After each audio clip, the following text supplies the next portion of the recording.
My grandpa left me all the money instead of my perfect sister. Now my family thinks I manipulated him. Until I found the secret letter that exposed who really paid for my biggest mistake.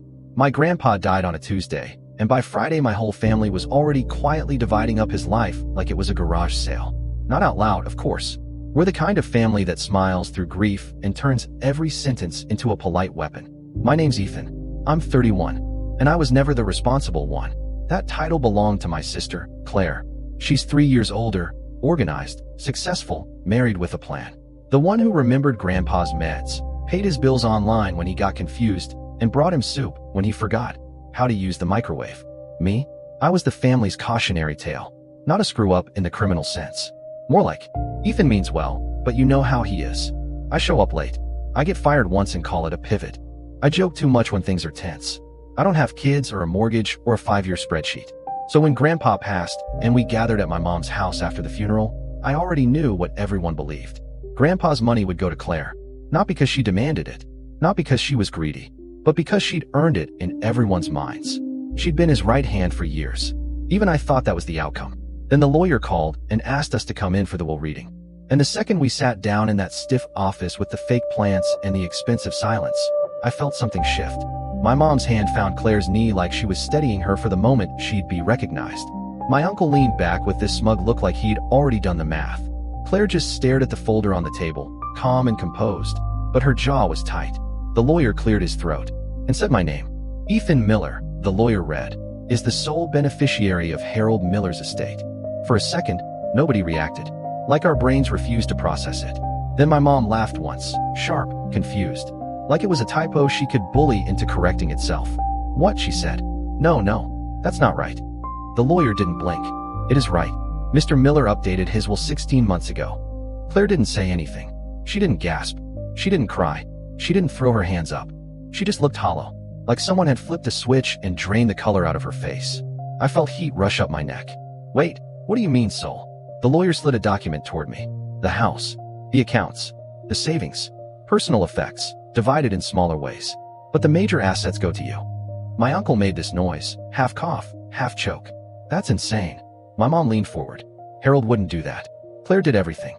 Still, Claire didn't speak. She kept her hands folded like she was holding herself together with finger pressure alone. I should have said something.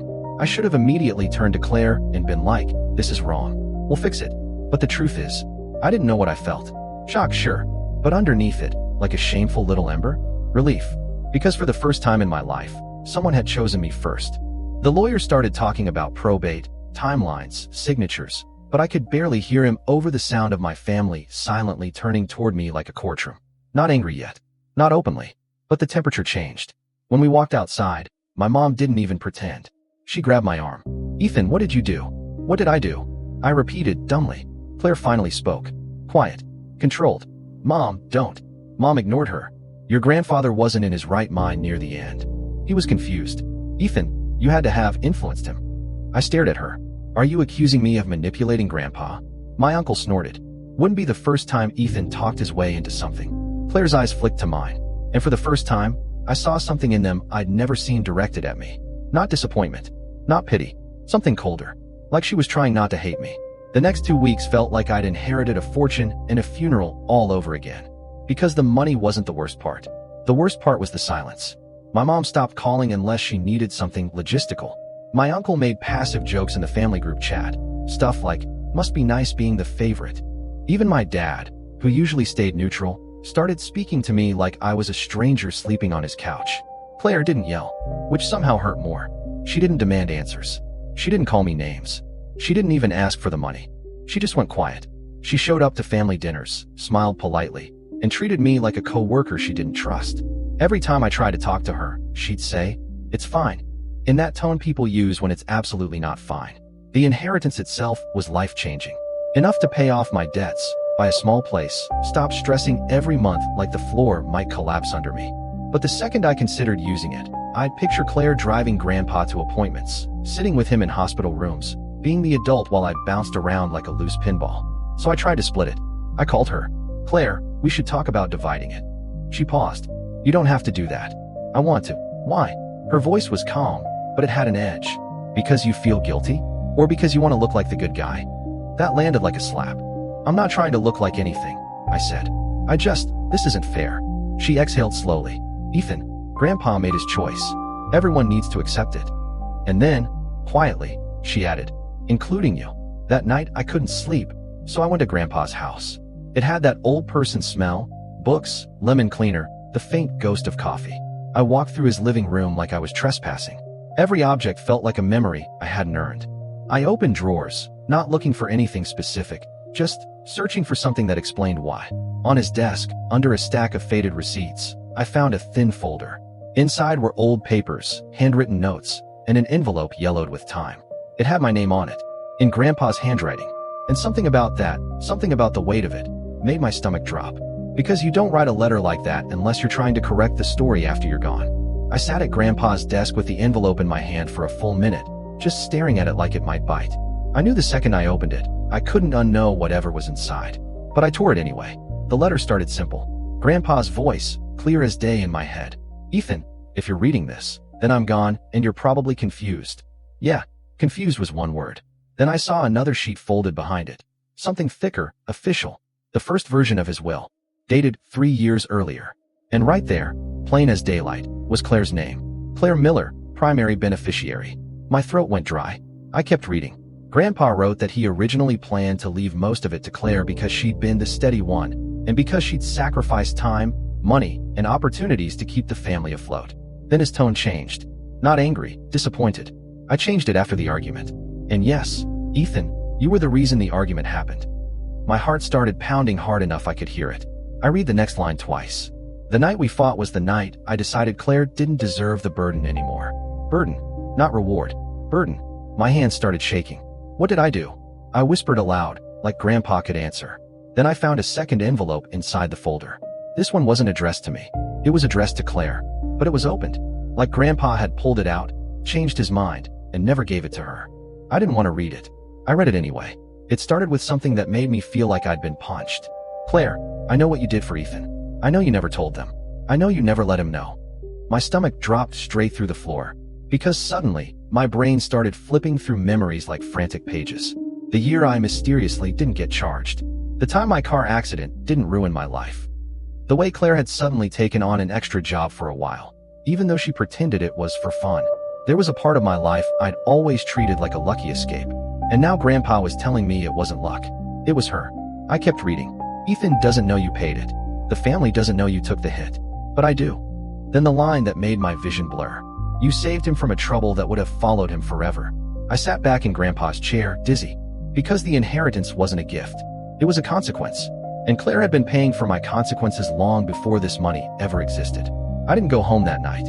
I stayed in Grandpa's house until sunrise, rereading the letters like they might rearrange themselves into a version where I wasn't the villain. But the words didn't change. They only got sharper.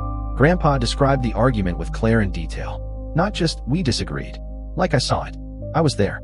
Apparently, 16 months ago, Grandpa told Claire he was finalizing the will. She was supposed to come over to sign witness paperwork. And she said something that set him off. Not about money. About me. She told me she didn't want you to be left with nothing, Grandpa wrote. Because you were already carrying enough shame. Shame. I didn't even know she knew I had any. Then he wrote, I told her she was enabling you. That she was protecting you from consequences you needed to face. And Claire, sweet, calm Claire, finally snapped. She shouted, he already faced consequences. I just didn't let you all see them. That was the moment. That was what started the argument. Grandpa demanded she explain. Claire refused. Because that's who she is. She'd rather bleed quietly than let anyone see. Grandpa pushed harder. Claire got up to leave. And then, this is the part that made my stomach twist, Grandpa said something cruel. He said, you do everything for Ethan because you think he's weak. Maybe you just like feeling superior. I could practically hear it in his voice. The stubborn pride. The bluntness that could be affection one moment and cruelty the next. Claire apparently turned back and said, no, I do it because if you knew what he did, you'd never look at him the same. And I couldn't watch you destroy him. Grandpa called that manipulation. Claire called it protection. And that's when Grandpa changed his will. Not to punish Claire for being selfish, but because, in his mind, she'd crossed a line. He wrote, I am not leaving my fortune to someone who makes decisions in secret and expects applause for it. I sat there reading that line over and over. Because it wasn't even about me. It was about Grandpa's pride colliding with Claire's silence. and I was the grenade in the middle. The letter ended with something that made my throat close up. Ethan, I don't know if you deserve this money, but I know Claire deserves peace. Then he wrote, if you choose to give it back, you'll prove you're stronger than the boy who caused this. If you keep it, you'll prove me right. I didn't even realize I was crying until the paper blurred, because suddenly the story wasn't Grandpa loved Ethan more. It was, Claire saved Ethan, quietly. Grandpa found out, and felt betrayed. And Ethan caused the spark. Whatever serious trouble was, I had no idea.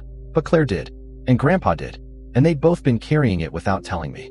Which meant there was a missing piece. And I knew exactly who held it. Claire. I waited 2 days before I went to Claire. 2 days of walking around like a ghost in my own life. Nodding through work calls. Staring at my bank app like it was a crime scene.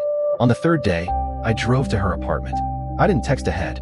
If I gave her time, she'd build a wall. She opened the door, and her expression shifted the second she saw my face. What's wrong? She asked automatically, like her body still remembered how to care before her pride could stop it. I swallowed. Can I come in? She hesitated, then stepped aside. Her place was spotless. Of course it was. It smelled like clean laundry and calm control. I sat on her couch. She stayed standing. This about the inheritance? She asked. I pulled the folder from my bag. The papers made a soft slap on her coffee table. Her eyes locked onto them. And something flickered across her face. Panic, recognition, anger, gone in half a second. Where did you get those? Grandpa's desk, I said. My voice sounded wrong, like it belonged to someone else. Claire, why didn't you tell me? She stared at the folder like it was a snake. Tell you what. I slid the opened letter toward her. That you paid for my mistake. Her jaw tightened hard. That's not what this is. It literally says it. I snapped, then immediately hated myself. I'm sorry. Claire, what did I do? That stopped her. She blinked slowly. Then she sat down, very carefully, like if she moved too fast she'd break. For a long time, she didn't speak. And then she said, quietly, you don't remember? I stared. Remember what? Her laugh wasn't funny. It was exhausted. Of course you don't, she murmured. Because I made sure you didn't have to. My stomach turned. Claire, please. She looked at me then, really looked, and her eyes were glassy but controlled. Do you remember when you were 22? She asked. And you crashed your car? I nodded. Yeah, I was stupid. I swerved to avoid a deer, totaled it. The cop let me off with a warning. Claire's mouth twitched. That's what you think happened? My heart started thudding. She leaned forward. Ethan, you didn't swerve for a deer. My throat went dry. What are you talking about? You were drinking, she said flatly. The room tilted. No, I said immediately. No, I wasn't. I would remember that. Claire's eyes didn't move. You were drinking. And you hit a parked car. I felt cold spread through my chest. That's not. You called me, she continued, voice steady like she'd said these words in her head 1,000 times. You were sobbing. You said you'd ruin your life. You begged me. My mouth opened, but nothing came out. Because suddenly I remembered something. Not the crash, but the feeling afterward. The sick dread. The way Claire showed up at my place with coffee and a calm face and said, it's handled. I always thought she meant insurance. I always thought I got lucky. Claire swallowed. The parked car belonged to someone important. They wanted to press charges. They wanted it to stick. My hands started shaking. Claire. She looked down at her own hands. I paid. I begged. I moved money. I drained what I had saved for grad school. I felt like I couldn't breathe. And I never told anyone, she finished. Because I knew Mom would hate you. Grandpa would disown you. Dad would never look at you the same. She looked up, eyes hard now. And you would hate yourself. I sat there, stunned, like someone had replaced my childhood memories with a new timeline. My voice came out rough. So, everyone thinks I'm just lucky. Claire nodded once. Yes. And Grandpa found out. Not right away, she said. He found out later, when he was going through his old files and saw paperwork I'd kept hidden. I rubbed my face with both hands, trying to stop my brain from unraveling. Why didn't you tell me? I asked, quieter now. Claire's eyes flashed. Because you were finally getting better. She said it like it was obvious. You were finally taking responsibility. You were finally growing up. And I wasn't going to drag you back into that shame. I swallowed. So you just carried it. Claire's shoulders lifted in a tiny shrug. Someone had to. I stared at her. Claire, I'm so sorry. Her expression didn't soften. Sorry doesn't put my savings back, she said, but her voice cracked slightly. Sorry doesn't erase the nights I laid awake wondering if you'd do it again. I flinched like she'd slapped me. Then she took a slow breath, like she was deciding whether to be honest or kind. I didn't do it for praise, she said. I did it because you were my brother. Because I loved you. And because I didn't trust anyone else to love you through it. I felt tears sting my eyes again. Grandpa thought you were manipulating him. Claire let out a bitter exhale. Grandpa hated secrets. I nodded, choking. And he changed the will because of that argument. Claire's jaw tightened. Yeah. She looked at the folder again, then at me. So, she said, now you know. The silence stretched. I could hear the hum of her fridge. A car passing outside. The normal world continuing while mine cracked open. Finally, I asked the question I'd been avoiding since I found the papers. What do you want me to do? Claire's eyes narrowed slightly. What do you mean? With the money, I said. Do you want it back? She didn't answer right away. Then she said, carefully, I want you to stop making me responsible for your life. That hit harder than if she demanded every dollar. Because I realized she was right. Even now, I was placing the decision on her shoulders. She leaned back. If you give it back, everyone will say you did the noble thing. I swallowed. If you keep it, she continued, everyone will say you were greedy and Grandpa was right to choose you because you needed it more. Her mouth twisted. Either way, I'm the one people will talk about. I stared at my hands. So what's the right thing? Claire's voice went very quiet. That depends. Are you trying to make things fair? Or are you trying to make yourself feel forgiven? I didn't have an answer. Because the truth was both. I wanted to give it back because she deserved it. But I also wanted to give it back because I couldn't handle being the reason she suffered one more time. Claire stood up, signaling the conversation was over. I'm not going to ask for it, she said. Then, softer. But if you keep it, I need you to understand something. I looked up. I won't hate you, she said, eyes shining but steady. But I also won't save you again. That was the boundary. That was the line. And suddenly the inheritance felt heavier than any debt I'd ever carried. Driving home, I kept hearing Claire's voice. I won't save you again. For the first time, it hit me that she wasn't punishing me. She was freeing herself. And the more I thought about it, the uglier the inheritance became. Because if I kept it, it wasn't just money. It was the official story. The family's narrative would be set in stone. Grandpa chose Ethan. Claire must have done something wrong. Ethan is the one who needed help. Claire would keep being the quiet backbone nobody thanked. And if I gave it back, then I'd be rewriting Grandpa's final decision, overriding the last move he made out of pride and anger and heartbreak. I spent a week trapped in that mental tug-of-war. Every day, the money sat in my account like a lit fuse. My mom called once, sweetly, like she was trying a new strategy. Honey, we should talk about what you'll do with it. It wasn't a question. It was a claim. My uncle texted, make sure you invest smart. Grandpa didn't bust his ass for you to waste it. And Claire? Claire didn't call at all. That might have been the worst part. Because she wasn't chasing it. She wasn't begging. She wasn't trying to guilt me. She was just letting me show who I really was. That's when I started noticing something else. The patterns. The way my family treated Claire like a utility. My mom would call her for help with paperwork. My dad would ask her to coordinate holidays. My uncle would dump family issues on her like she was a therapist on salary. And Claire would do it. Because that's what she'd always done. And I realized, painfully, that I'd benefited from that my entire life. Not just during the crash. During everything. Every time I got to be the funny one, it was because Claire was carrying the serious stuff. Every time I got a second chance, it was because Claire was quietly paying the price. I went back to Grandpa's house again, searching for something, anything, that would tell me what he wanted beyond pride. I found an old photo album. One picture stopped me cold. Me and Claire as kids, maybe 8 and 11, sitting on Grandpa's porch steps. Claire's arm was around my shoulders, pulling me close. I remembered that day. I'd gotten in trouble at school. Grandpa was mad. Mom was mad. Claire stood between me and everyone like a shield and said, he's not bad. He's just scared. I stared at that photo until my eyes burned. And I realized the inheritance wasn't just a moral dilemma. It was a test. Not from Grandpa. From Claire. Because the real question wasn't, do I keep the money? It was, do I finally stop being the cost of her kindness? 2 days later, I invited Claire to meet me at a small cafe halfway between our places. Neutral territory.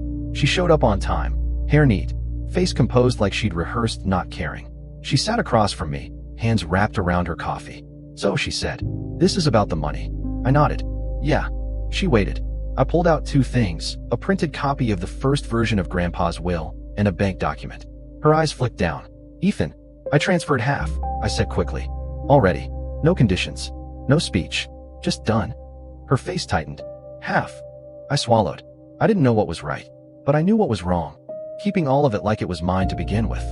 Claire stared at me like she didn't know whether to be angry or relieved. I rushed on, words tumbling. And I know half doesn't make it fair. I know it doesn't repay the years or the grad school money or... Why? She cut in. I froze. Because you deserve it. She shook her head once. That's not what I asked. I exhaled. Because I don't want our whole lives to be you sacrificing and me benefiting. Her eyes glistened slightly, but her voice stayed level. So you're doing this for me? I hesitated. Because the ugly truth was, I was also doing it for myself. I wanted to be someone she could look at without that coldness. I wanted to be someone Grandpa would have respected. I wanted to stop being the family disappointment who lucked into a fortune. Claire watched me struggle. Then she said softly, "Say it." I looked at her. "Say what?" "Say the part you're not saying," she replied. My throat tightened. "I'm scared you'll never forgive me." There it was. The real confession. Claire stared at me for a long moment. Then she said, "Ethan, I forgave you years ago." I blinked, stunned. She leaned forward slightly. "What I didn't forgive was you never noticing." That hit like a punch. Because she was right. It wasn't the crash. It wasn't the money. It was that she'd been quietly bleeding for me while I lived like I didn't owe anyone anything. I wiped at my eyes, embarrassed. "I'm trying now." Claire nodded once, slowly. "I can see that." She slid the bank paper back toward me. "I'm not accepting this yet," she said. My stomach dropped. "Claire." "Because," she continued, calm but firm, "I'm not letting Grandpa's anger or your guilt decide my worth." She held my gaze. "If I take this, it has to be because I choose it. Not because you need relief." I swallowed hard. "Okay," I whispered. "Then what do you want?" Claire took a shaky breath. "I want you to make a decision you can live with," she said. "Not one you make to get me to smile again." She stood up. And before she left, she paused. "You already did the hardest part," she said quietly. "What?" She looked down at me. I softer now. "You finally told the truth." Then she walked out, leaving me with the coffee, the paperwork, and a choice that still wasn't solved. That night, I sat on my bed staring at my phone. Half the inheritance was still in my account. Half was sitting in limbo because Claire refused to accept it. And the worst part? For the first time, I understood that there wasn't going to be a clean ending. No perfect split that erased the past. No dramatic family speech that made everyone clap and cry. Just a decision. And the kind of man that decision revealed. I opened Grandpa's letter again and reread the last lines. "If you choose to give it back, you'll prove you're stronger than the boy who caused this. If you keep it, you'll prove me right." Grandpa wrote it like a verdict. But Claire had rewritten the real question. Not do I deserve it, but what do I do with what I've been given? Because the truth is, money can be justice, or it can be silence. If I kept it, I'd finally have stability. I could buy a home, invest, maybe start a business, stop living in survival mode. I could become the responsible one for once. But every dollar would carry the shadow of how I got it. And if I gave it back, I'd be admitting Grandpa was wrong to punish Claire. I'd be honoring her sacrifice. But I'd also be undoing Grandpa's final choice, whether that choice was pride or protection or both. And I didn't know if I had the right to override a dead man's decision. I thought about Claire's face at the lawyer's office.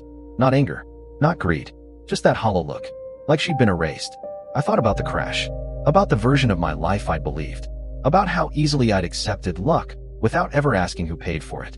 And I realized something brutal. If I kept the money, the family would move on. They'd forgive me eventually, because money makes people comfortable. But Claire would carry it quietly, like she always did. And I'd be the reason her silence stayed permanent. So I made a choice. Not because it fixed everything. Not because it made me a hero. But because I couldn't keep being the cost of her kindness. I called my lawyer the next morning. I started the process to legally disclaim the inheritance and reassign it. Most of it, to Claire. Not all. I kept a small portion, enough to pay my debts, get stable, start over. Because Claire was right. If I gave everything back purely out of guilt, I'd still be making her responsible for my life. This wasn't about grand gestures. It was about growing up. When I told Claire, she went silent on the phone for a long time. Then she whispered, "Ethan, are you sure?" And for the first time in my life, I answered like a man instead of a boy. "I don't know if it's perfect," I said, "but I know it's honest." She didn't cry. Claire never cries in front of people. But her voice softened in a way I hadn't heard since we were kids. "Okay," she said. "Then thank you." A week later, my mom called furious. My uncle called me an idiot. My dad said, "I don't understand you," like I'd broken some sacred rule. But Claire came over to my place that night with takeout. She sat on my couch, looked around my tiny apartment, and smiled. Small, real.